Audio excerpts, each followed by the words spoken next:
Happy New Year everyone, welcome to this video. The Flying Scotsman here, and today we're going to be taking a look at a computer. Now, just as a wee recap, some of you might remember that the other side of Christmas I actually got a whole bunch of machines, which was very nice.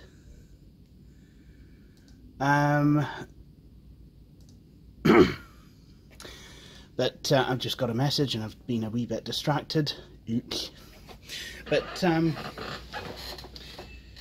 got some machines, including this one, and I got the tiny Dell, and I got this one here, which is quite appropriately named Bit, because to be honest, at this point this is a parts machine because the case is junk. But I'm not going to be taking a look at that one just yet. We're going to be taking a look at this one. I want to see what's in here, if the parts are any good, if the case is any good, and just see what is going on. So all this machine is kind of plugged in, but not quite there yet because, well, I will need to have a wee look at the insides, see what's in here.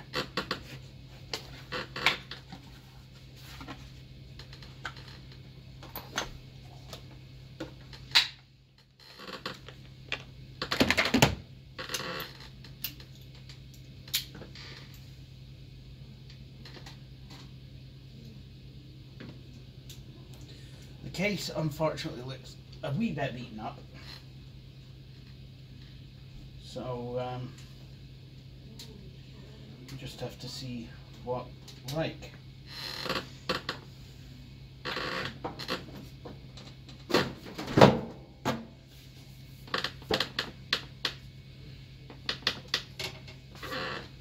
Okay, so it looks like it's got a slot kit adapter, so it looks like a slot 1 board machine thing. Got an optical drive and a floppy drive. Genetech power supply, ATX 12 volt, with PPC, not with PowerPC. Does it come with its own RISC processor, does it? I think it's a 350 watt power supply. Not sure what graphics card's in here or sound or anything like that, because of course. No hard drive though, I ken that much. I don't believe I have any boot discs with me. Power supply seems to be a bit more modern than the rest of the machine though. So it looks like essentially what's been done here is what I would do. Retrofit a board into an ear case. So, well, the machine is now on. Okay, that's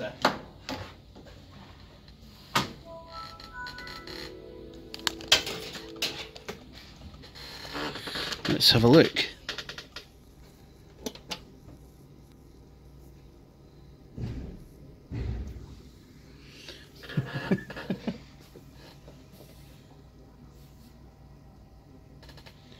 Well, that's good.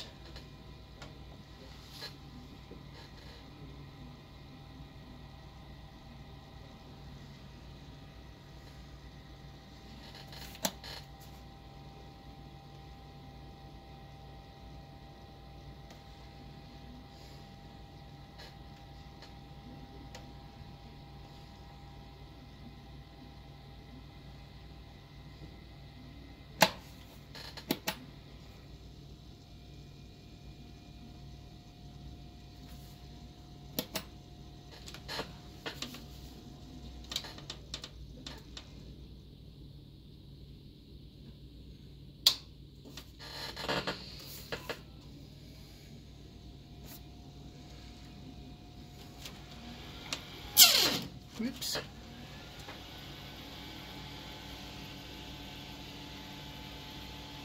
Well, that didn't power up last time.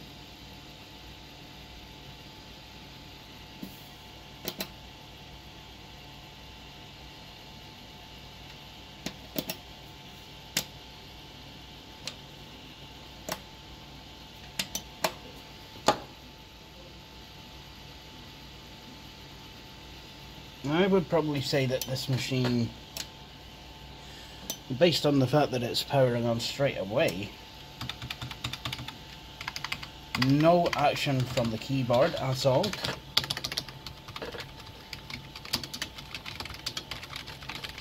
I would say that this machine is kaputted. That's not a problem. It just means I have an case. And that is okay. So, I guess should probably take a look at the bits PC. So I'll shut this one up.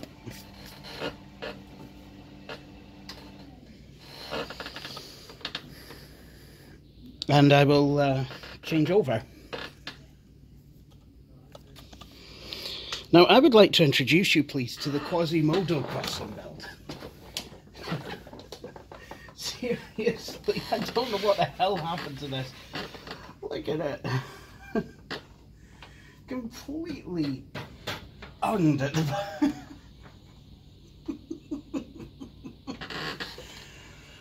Right. Ooh. I think this could be a wireless adapter. Not sure. Could be a wireless mouse and keyboard adapter or a Wi-Fi adapter. I don't know. So yeah, this build is quite special. It's a dual Tualatin build, as far as I'm led to believe, and got quite a modern graphics card in there. It's got HDMI out on it for some reason, and it's got Ethernet, Creative Labs Audigy with one of these sexy fuckers in it. No floppy drive, no hard drive, 4 USB ports.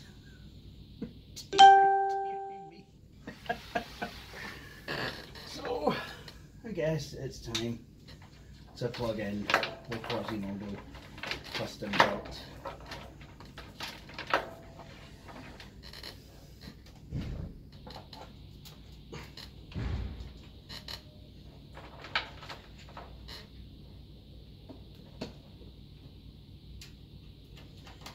Not sure which is the right hole out of this card. Ah, James Cribbins, help my ball.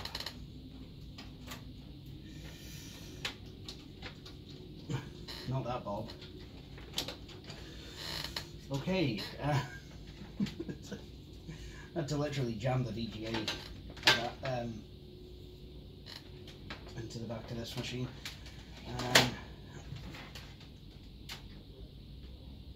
VGA adapter into the back. Oh my.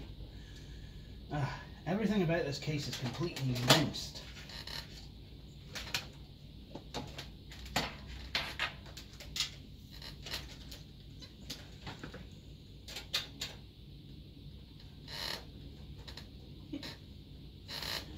Right.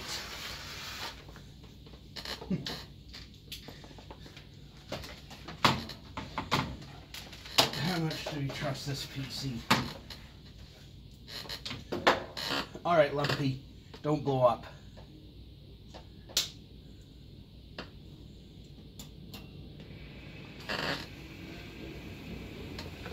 Oh, what a beautiful sound that's making.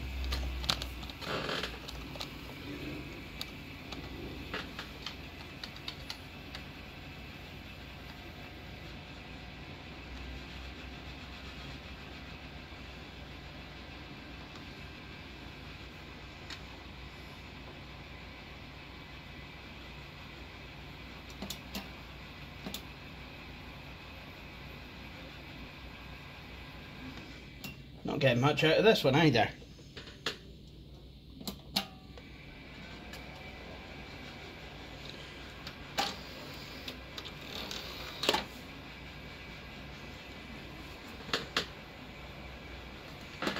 Oh, the drive will be useful.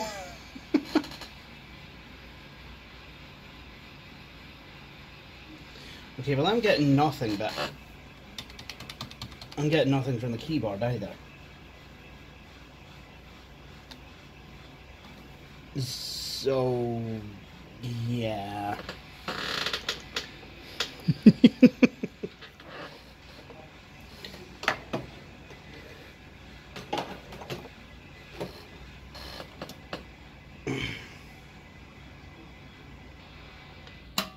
Well, it's not working either. So, I guess it's time for a Victor Bart style teardown. In this case, is going in the nearest bucket at the earliest opportunity. I'm going to log on to my work machine there.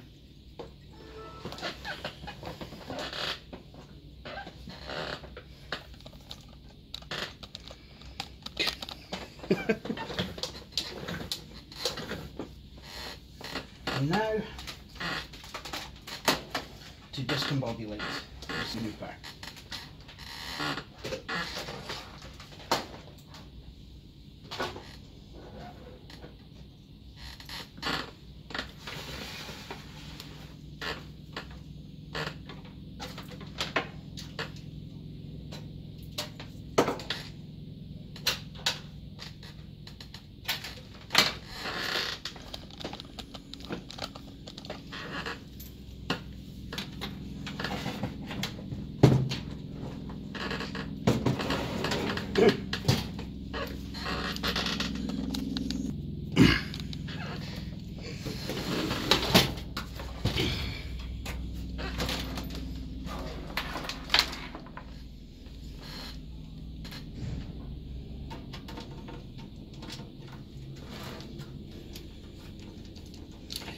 Right, so now we're going to take this machine apart. Now this is one of the ones where it's a midi tower and a mini tower case, if you will. You're able to get the right number of slots on your motherboard, but the way that they economize space is they put the power supply right over the board. And yeah, some power supplies will kind of act as an exhaust fan, which is useful, but at the end of the day, it makes it difficult to work inside the machine, and yeah. I usually kind of prefer to have the power supply either up at the top out of the road or down at the bottom out of the road. Just depends on what kind of build that I'm going for. Top mounted power supply if you're using an older one. Bottom mounted if you're using a newer one, because obviously the cables will be longer. Although, yeah, I guess, I don't know.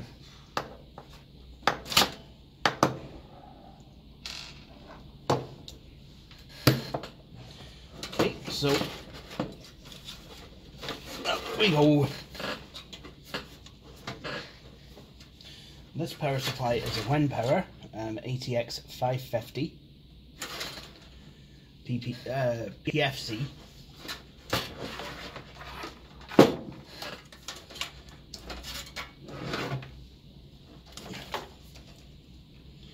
And it's using a shed load of extension cables.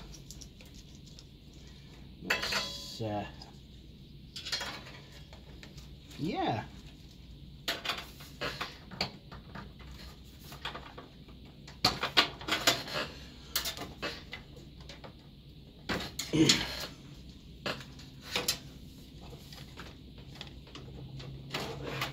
And now we're actually starting to be able to see the motherboard.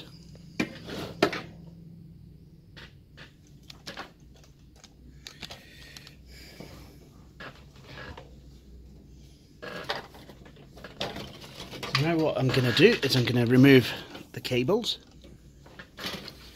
from this system.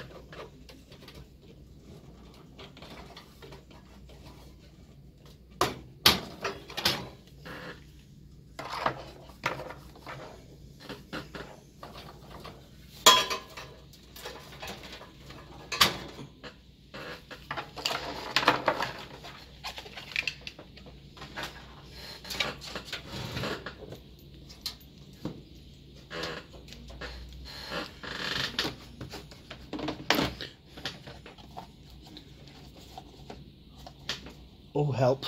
Now I need my tool extension. Oh my.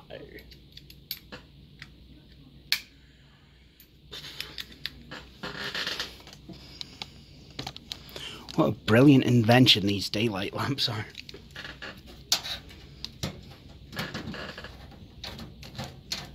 This video brought to you by daylight lamps, and not by male jewellery nobody buys.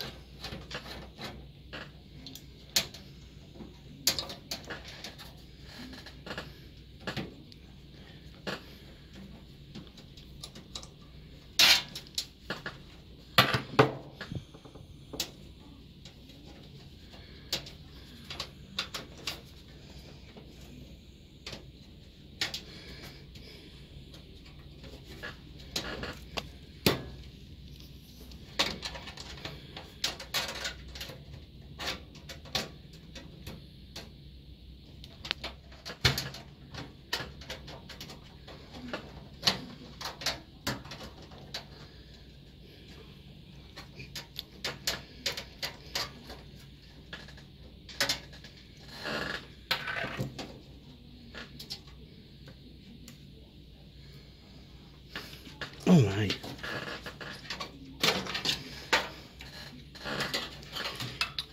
So this is quite interesting. It's a card with an HDMI, but it's AGP. That, I believe, might be the last card that you could get as an AGP. I'm not entirely sure, but yeah, it would be quite interesting if I was to put together a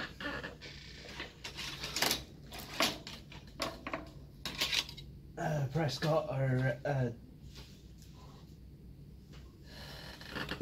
socket 939 build.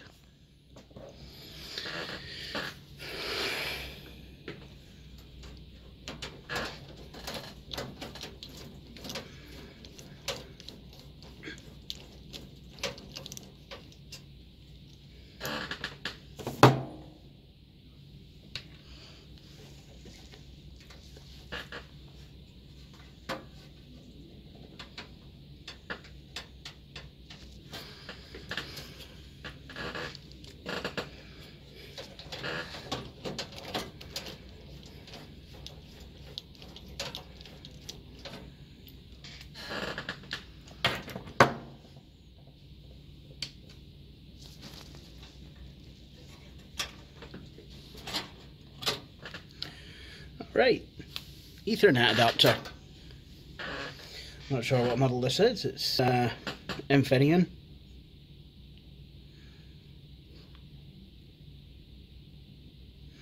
Quite interesting that it has this plug here.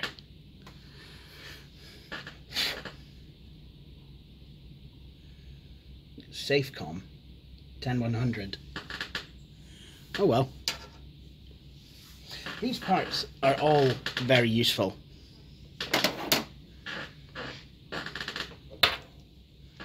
And of themselves.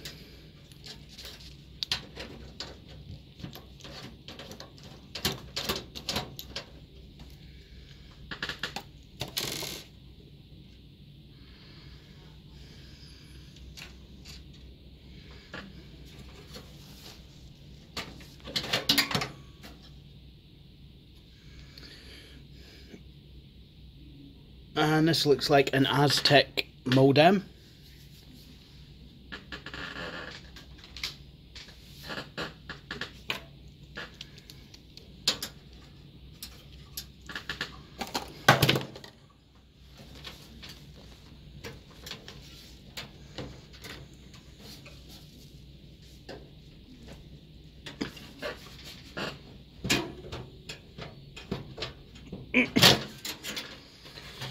Oh, there's quite a few things connected to this sound card.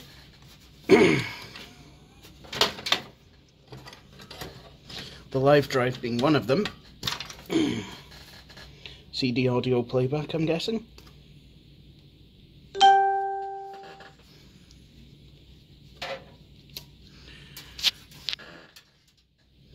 What looks like a PC speaker connection.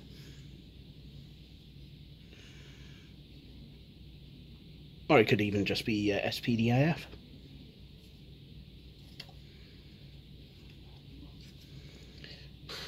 Nice enough sound card though, and it's got firewire. Nice.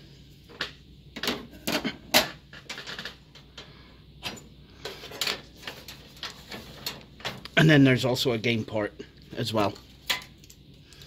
Game port header. You know, at least one of the problems of my 2004 custom build could have been solved by one of those guys.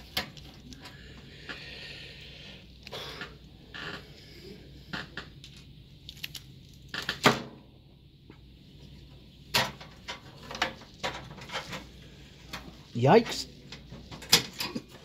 This board has not been properly screwed down.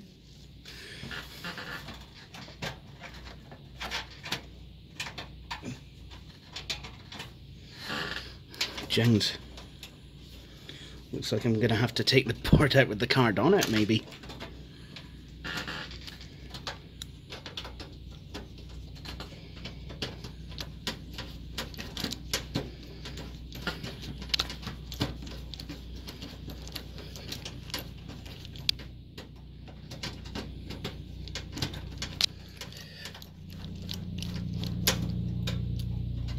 Oh!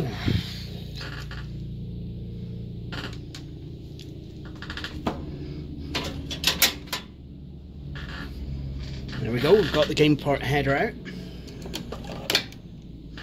Let's see if I can pull the card up from...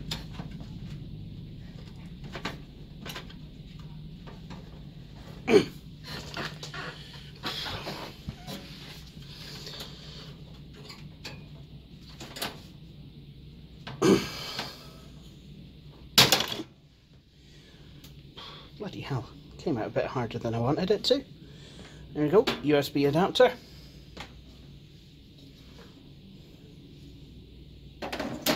MEC, might tack that home.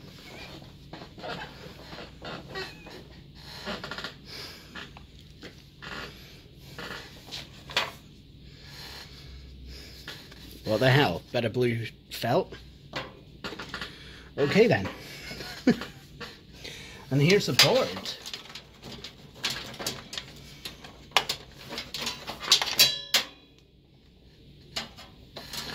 And there's a USB thing. USB port.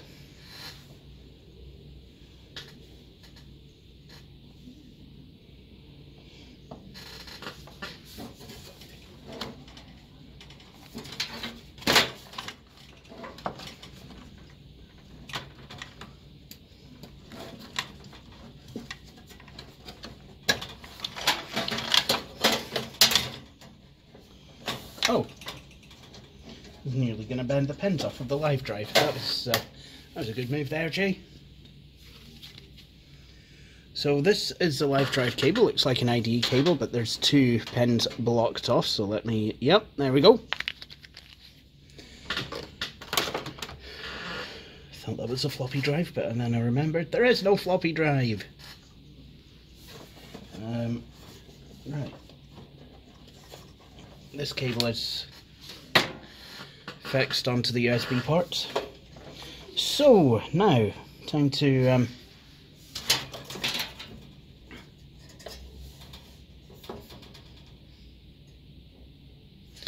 and that's a firewire header.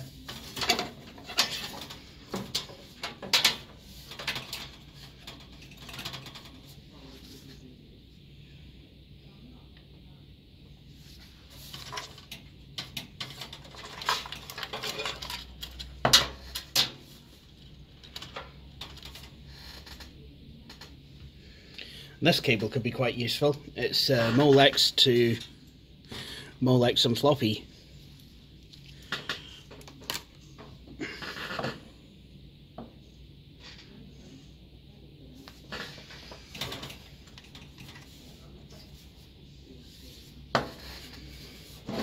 Now, wouldn't it be nice if this were on a tray?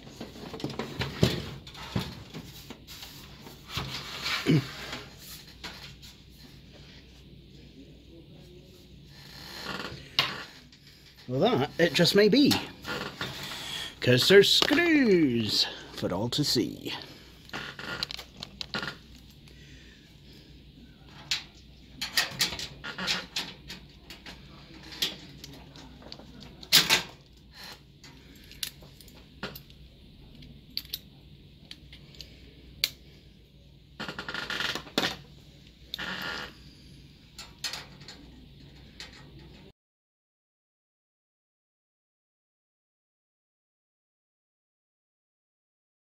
This is, I believe, yep, it is a Tualatin motherboard. It has two socket 370 sockets. It's got obviously quite a lot of capacitors. It's a workstation board. It has two PS2 ports, two USB ports, two serial ports, and a parallel port. Sound and graphics? None. But that's okay. That's fine. Because you add your own sound and graphics. Got a couple of IDE channels. There's knockouts for more. I think they're IDE anyway. And then there's a floppy controller. 4 memory slots. These are just regular PCI slots. I don't think they're PCIX. Could be wrong, but I think these are just regular PCI slots, if I'm honest. And you've got an AGP slot, and it has a VIA chipset. But apparently these workstation boards aren't the best for gaming on. Now I'm aware that Windows 98 would not really cope to well, it'll just completely ignore a second processor. That processor would literally be there to suck down the juice and not do a thing. But apparently this was being used as a Windows 7 box, and that's something that you could quite easily do. I know that Jack Stavros at one time did have a dual Pentium 3 board. I think he ran Windows 7 on there. Not sure though, but there you go.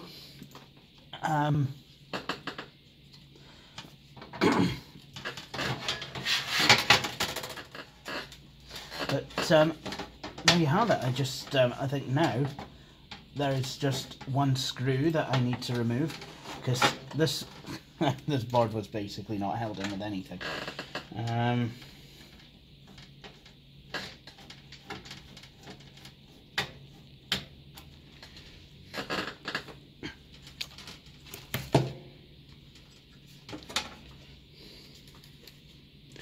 And there we go.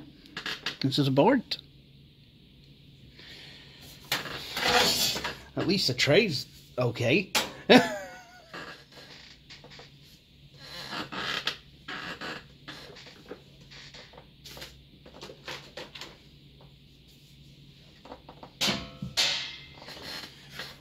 So, as for the rest of the case, we probably should still get the drives and stuff out of it. And then I will see about getting this case thrown in the bucket.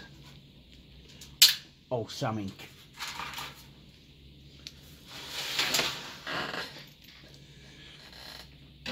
But first, I want to retrieve the live drive.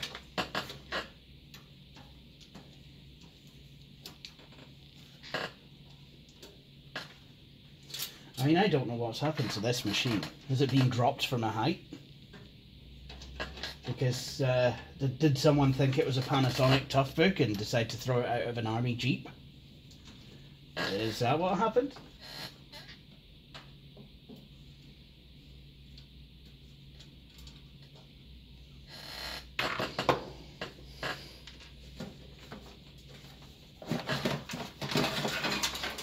So, there we are.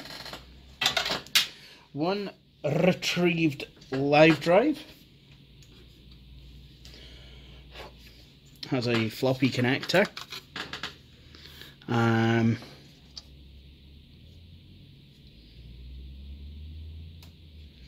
Different cable edge. And yeah. So on the front you've got I think you've got aux in.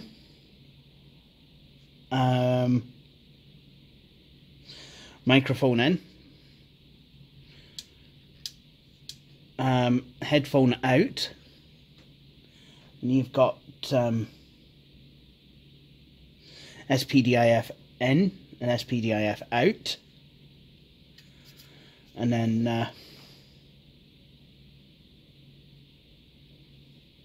MIDI in and MIDI out,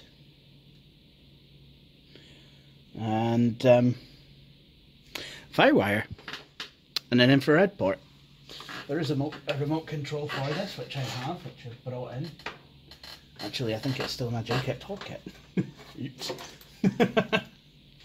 So yeah, and then this is just basically a USB set of front mountable USB ports in a 3.5 to 5.25 inch drive bay adapter.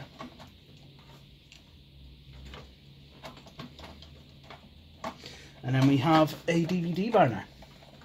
So I'm going to take these things out of this machine, and then it will be time to go. I don't believe though that I will show the rest of this on video, because well, I will need to actually head out, so I'm just gonna, well, I think I'm just gonna end this video here and see if I can get all this done so that I can get this case chucked out today. I don't know how I'm gonna take care of it, but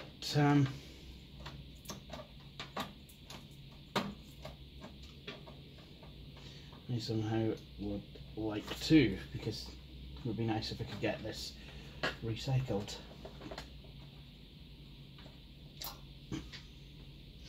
It is a shame though that this case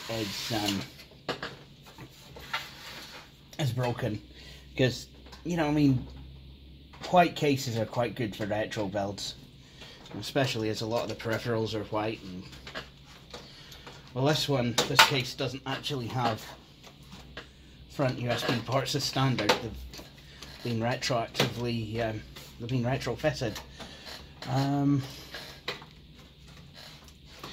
Also, I find it a bit of a shame how you can get USB header to female to USB adapters, actual USB port adapters, but not the other way round. So, you know, if I wanted, for example, to just plug the front USB ports on any of my gangster cases into just a normal internal USB port from an upgrade card, that's not possible, which is a shame, because it means that I can't get the USB ports on the front of the Pentium 2 build case working.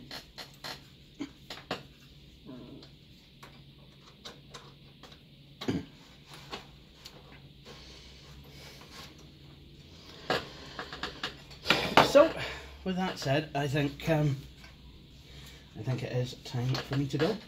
So thank you for watching this video, and please join me for my next one. Cheery bye.